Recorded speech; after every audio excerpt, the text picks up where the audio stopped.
नमस्कार, मैं doctor Jataram Chaudhary, assistant professor, government law college Pali. आज हम पढ़ रहे हैं अपकृत्य के सामान्य बचाव। इससे पहले के वीडियो में हम 4 बचाव के बारे में पढ़ चुके हैं।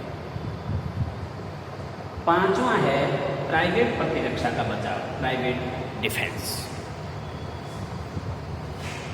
मतलब है कि किसी भी व्यक्ति को अपने शरीर और अपनी संपत्ति की रक्षा का प्राइवेट अधिकार दे रखा है, निजी सुरक्षा का अधिकार उसको प्राप्त है। किसी भी व्यक्ति को किसी अन्य व्यक्ति की, मतलब किसी व्यक्ति को स्वयं के शरीर या संपत्ति या किसी अन्य व्यक्ति के शरीर या संपत्ति को भी प्राइवेट प्रतिरक्षा का अधिकार दिया गया है। आईपीसी में, भारतीय दंड संहिता में धारा 96 से 106 तक प्राइवेट प्रतिरक्षा के अधिकार के बारे में बताया गया। वो आपराधिक विधि में सामान्य अपवाद है, जिसमें कि उनको आपराधिक कार्रवाई के लिए दंडित नहीं किया जाता है, और ये है जो अपकृत्य के लिए प्राइवेट प्रतिरक्षा का अधिकार है। इसमें टर्नर बना जगमोहन सिंह। जगमोहन सिंह की एक घोड़ी होती है और टर्नर का एक घोड़ा। बहुत सारे घोड़े और घोड़ियाँ एक मैदान में घास चल रहे होते हैं। इतने में इस टर्नर का घोड़ा जगमोहन सिंह की घोड़ी पर बार बार आक्रमण करता है और उसको चोट पहुंचाता है। जगमोहन सिंह खूब कोशिश करता है, लेकिन वो अपनी घोड़ी को उस घोड़े से नहीं बचा पाता है। आखिर में वो एक भाले से हमला करता है और टर्नर का घोड़ा मर जाता है। टर्नर अपने घोड़े की मौत से हुई क्षति के लिए जगमोहन सिंह पर क्षतिपूर्ति के लिए वाद लाता है। जगमोहन सिंह का यह कहना है कि मैंने मेरी संपत्ति की रक्षा के लिए, घोड़ी उसकी संपत्ति थी, और मेरी संपत्ति की रक्षा का जो मुझे निजी अधिकार दिया गया है, उस निजी अधिकार का प्रयोग करते हुए मैंने टर्नर के घोड़े पर भाला मारा था और टर्नर का घोड़ा मर गया। इसलिए मुझे निजी प्राइवेट प्रतिरक्षा का अधिकार मुझे है और मैं किसी भी तरह से लायबल नहीं। न्यायालय ने कहा यस, प्राइवेट प्रतिरक्षा का अधिकार जगमोहन सिंह को प्राप्त था। उसकी शरीर का, किसी अन्य व्यक्ति के शरीर का या उसकी संपत्ति का या किसी अन्य व्यक्ति की संपत्ति की रक्षा का अधिकार प्रत्येक व्यक्ति को प्राप्त है। नेक्स्ट है भूल, मिस्टेक। देखो, भूल 2 तरह की होती है। एक होती है तथ्य की भूल और दूसरी होती है विधि की भूल। सामान्यतः अपकृत्य में तथ्य तथा विधि की भूल क्षम्य नहीं होती है, तो किसी भी प्रकार की भूल क्षम्य नहीं होती है। अब भूल को आप कैसे समझेंगे? तथ्य की भूल क्या हो सकती है और विधि की भूल क्या? विधि की भूल मतलब कोई भी व्यक्ति किसी भी कृत्य को करने के बावजूद ये कह सकता है कि यदि कोई कानून में ऐसी बात थी, ये मुझे पता नहीं था। विधि की भूल है कि कानून ऐसा भी होता है, ये मुझे पता नहीं था, तो वो मान्य नहीं होती है। तथ्य की भूल मतलब मुझे ये पता नहीं था और मैंने ये समझ लिया। उदाहरण है कि पशुओं का झुंड है, जैसे एक चरवाहा होता है, उसके बाद भेड़ बकरियां, गाय, ऊँट वगैरह होते हैं। एक दूसरा चरवाहा होता है जिसके पास भेड़ बकरियां, गाय, ऊँट वगैरह होते हैं, मैदान में चल रहे होते हैं। ये केस है consolidate company versus Curtis. Consolidate company versus Curtis ये केस है। जबकि भूल के बारे में उससे पहले कि किस प्रकार की भूल, तो वो चरवाया क्या होते हैं, चरवाया आपस में चल रहे थे। शाम को जाते वक्त यदि एक चरवाया दूसरे की भेड़ बकरियां या गाय अपने रेवड़ में मिला के ले जाता है, और फिर जब वो उसके ऊपर क्षतिपूर्ति का वाद लाता है, तो वो कह देता है कि साहब भूल हो गई। न्यायालय के सामने आके कहता है कि भूल से मैं उसकी गाय को मेरी गायों में शामिल करके ले गया, तो क्या होगा? ये भूल मान्य नहीं होगी। दूसरा ये है माल का अतिचार। अपकृत्य कौन से अपकृत्य के लिए? माल के अतिचार के अपकृत्य के लिए वाद लाएगा। ए और बी दोनों की गायें एक मैदान में चल रही होती है। शाम को जाते वक्त ए बी की गाय को उठा करके अपनी गायों के साथ मिला करके लेके चला जाता है, भले ही भूल से लेके गया हो।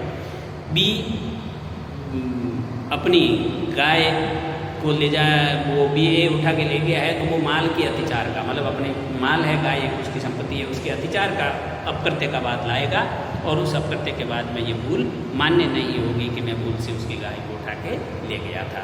दूसरा है कोई व्यक्ति मान लो पास में दो व्यक्तियों के खेत होते हैं, दूसरा व्यक्ति उसके खेत में प्रवेश कर जाता है भूल से, मुझे पता नहीं था कि ये खेत मेरा ये खेत मेरा, और यदि वो भूल से उसमें प्रवेश दूसरे के खेत में प्रवेश दूसरे की भूमि में प्रवेश कर जाता है तो ये क्या है, ये भूमि का अतिचार है। ये तथ्य की भूल है, वो भूल से गया लेकिन ये भूल मान्य नहीं है, क्षम्य नहीं है, उसे भूमि के अतिचार के अपकृत्य के लिए दायी ठहराया जाएगा।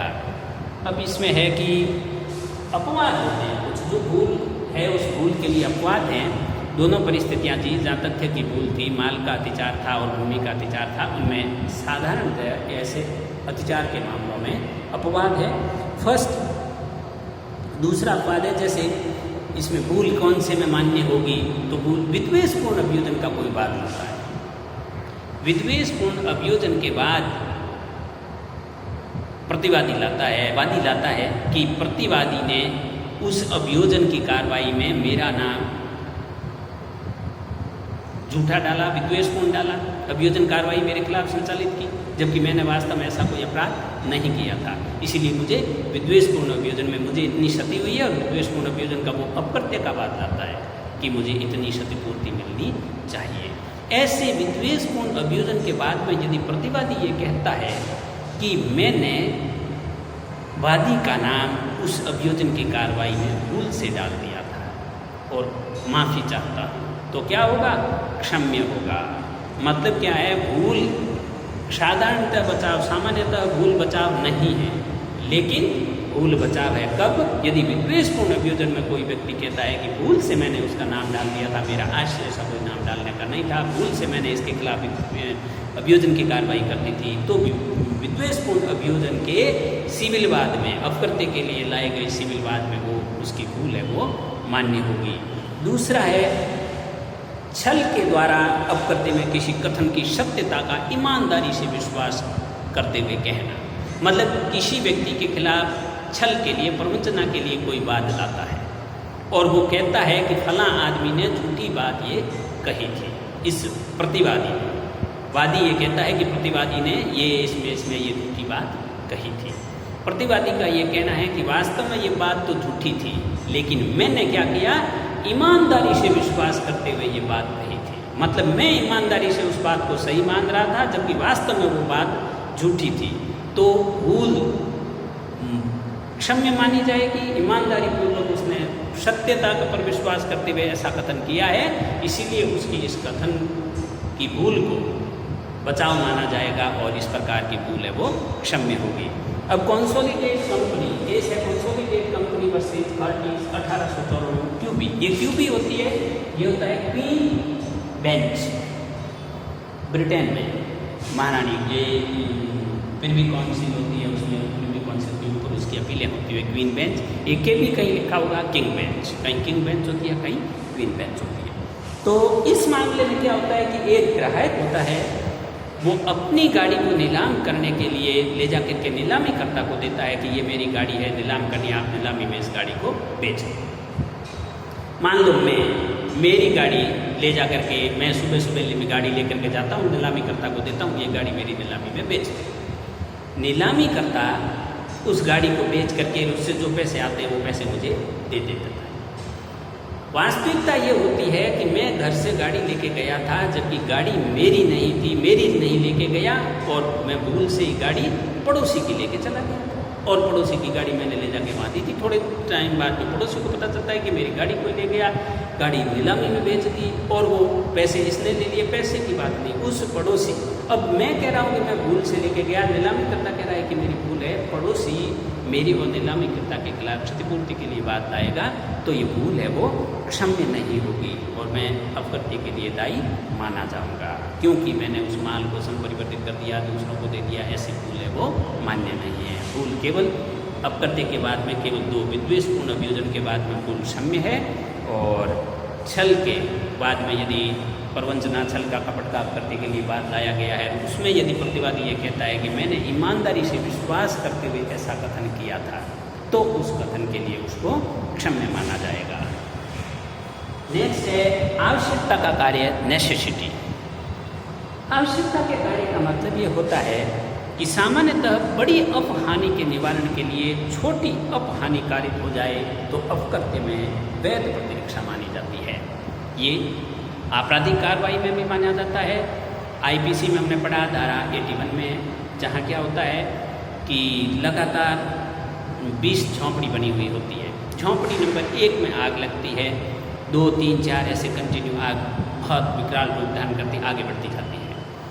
झोंपड़ी नंबर 10 का मालिक यदि झोंपड़ी नंबर 8, 7 या 9 में से किसी भी झोंपड़ी को बीच में से हटा देता है और आग, मान लो आग 5 नंबर पे जाकर के बुझ जाती है और उसने 9 नंबर झोंपड़ी को हटा दिया था, इस आशय से कि 20 पूरी झोंपड़ियों को आग से बचने के लिए एक झोंपड़ी को बीच में हटा दो, जिससे कि आग का कनेक्शन कट जाएगा और बाकी झोंपड़ियाँ बच जाएगी, तो वो क्षम्य होगा। अब 9 नंबर ये कहता है कि इसने मेरी झोंपड़ी को नष्ट करके रिश्ती का अपराध किया है, तो वो रिश्ती के अपराध के लिए मैं, उसका ये कहना है कि मैंने बहुत बड़ी अपहानि को रोकने के लिए, चूँकि 20 झोंपड़ियों को या जितनी जल रही थी उनको रोकने के लिए केवल एक झोंपड़ी को हटाया था, तो मैंने अपहानि कारित, मैंने बड़ी अपहानि को रोकने के लिए छोटी हानि कारित की, इसीलिए मुझे क्षम्य किया जाए। वास्तव में वो आपराधिक विधि में भी क्षम्य होता है और अपकृत्य विधि में भी किसी एक बड़ी अपहानि को रोकने के लिए छोटी अपहानि की जाए तो वो क्षम्य होती है। यह लेख बनाम ग्लेडस्टोन 1909 का केस है। इस मामले में एक कैदी होते हैं, वो जेल में कैदी होते हैं, वो भूख हड़ताल पे बैठे होते हैं। ग्लेडस्टोन लेख के केस में जेल का कोई अधिकारी या जेलर होता है, वो उनको खाना खाने के लिए बार बार आग्रह करता है, उनकी तबीयत बिगड़ जाती है, फिर भी वो खाना नहीं खाते हैं। एक दिन जेलर उनको पकड़ करके ज़बरदस्ती उनको खाना खिलवा देता है। ज़बरदस्ती खाना खिलवाने के बाद वो कैदी जिसको ज़बरदस्ती खाना खिलवाया, वो कैदी उस जेलर के खिलाफ अपकृत्य का वाद लाता है, हमले का, कि मेरे ऊपर हमला किया और इस प्रकार मुझे क्षति कारित की और मुझे ज़बरदस्ती खाना खिलाया। न्यायालय में बात जाता है, कैदी का ये कहना है कि मैंने आवश्यकता का कार्य किया है, नेसेसिटी, उसको खाना खिलाना जरूरी था वरना वो मर सकता था। मैंने आवश्यकता के कार्य में ये कृत्य किया है, इसीलिए मुझे अपकृत्य के लिए दायी नहीं ठहराया जाए, तो उसको आवश्यकता का कार्य मानते हुए प्रतिरक्षा का बचाव उसको मिलेगा। प्रतिवादी ये कथन करेगा तो उसको ये बचाव मिलेगा कि इसने जो कार्य किया वो आवश्यकता के कार्य में शामिल है। दूसरा वाद है माउसवाद 1609 का बहुत पुराना वाद है माउसवाद। इस मामले में एक मालवाहक जहाज पानी के अंदर जा रहा होता है, उसमें वो बहुत भारी होता है, लदा हुआ होता है, जलयान के टूटने का युक्त खतरा होता है। आगे कोई तूफान या ऐसी चीज़ आती है जिसमें कि समुद्र की गहराई को देखते हुए जलयान डूबने लगता है। उस मालवाहक को डूबने से बचाने के लिए उसका माल, जो यान का जो वाहक होता है, वो उसमें से कुछ माल को उठा करके समुद्र में फेंक देता है और माल, बाकी का जो माल होता है वो सही सलामती बंदरगाह तक पहुंच जाता है। जिस कंपनी के माल को फेंका, वो कंपनी या ट्रांसपोर्टर जो भी होता है, वो उस मालवाहक के खिलाफ क्षतिपूर्ति का वाद लाता है कि इन्होंने हमारे माल को फेंक करके इतने राशि या इतनी हमें क्षति पहुंचाई। उस मालवाहक का ये कहना होता है, उस जहाज का जो पायलट होता है उसका ये कहना होता है कि चूँकि जहाज डूब रहा था, माल फेंकना आवश्यकता का कार्य था, थोड़ा सा माल फेंकने से बाकी माल बच गया, वरना पूरा जहाज डूब जाता। मतलब एक बड़ी अपहानि को रोकने के लिए छोटी अपहानि कारित की है, इसीलिए मुझे प्रतिरक्षा का बचाव मिलना चाहिए, मेरे को यस उसको प्रतिरक्षा का बचाव मिलेगा। तीसरा केस है क्रिक बनाम ग्रेगी। क्रिक बनाम ग्रेगी 1876।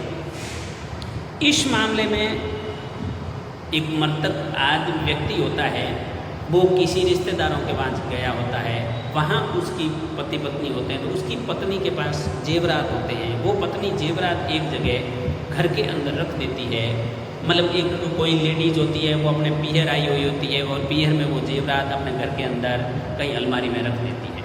उसकी लेडीज की छोटी बहन होती है घर में, वो ये सोचती है कि यहाँ ये सेफ्टी नहीं है, सुरक्षित नहीं है, इसीलिए वो वहाँ से चोरी के डर से वो वहाँ से उठा करके किसी दूसरी अलमारी में या दूसरे कमरे में रख देती है और वो जेवरात वहाँ से चोरी हो जाते हैं। अब उस छोटी बहन का तो ये कहना है कि मैंने आवश्यकता का कार्य किया, यहाँ मुझे चोरी होने का खतरा ज़्यादा था, इसीलिए मैंने उठा के वहाँ रखा और वहाँ से चोरी हो गया, मैंने कुछ नहीं किया। और इसका ये कहना है कि इसने चूँकि वहाँ से उठा के वहाँ रखा, इसीलिए मुझे क्षति हुई और मुझे क्षतिपूर्ति का वाद दिया जाए। न्यायालय ने यहाँ आवश्यकता के कार्य को मना कर दिया। न्यायालय ने कहा कि ये आवश्यकता का कार्य नहीं था, आपको वो माल नहीं हटाना चाहिए था, आपने हटाया चूँकि आपको चोरी का खतरा था। हटाने के बावजूद आपने दूसरी जगह रखा और वहाँ से भी यदि वो चोरी हो गया तो फिर वो ये आवश्यकता का कार्य नहीं माना जाएगा।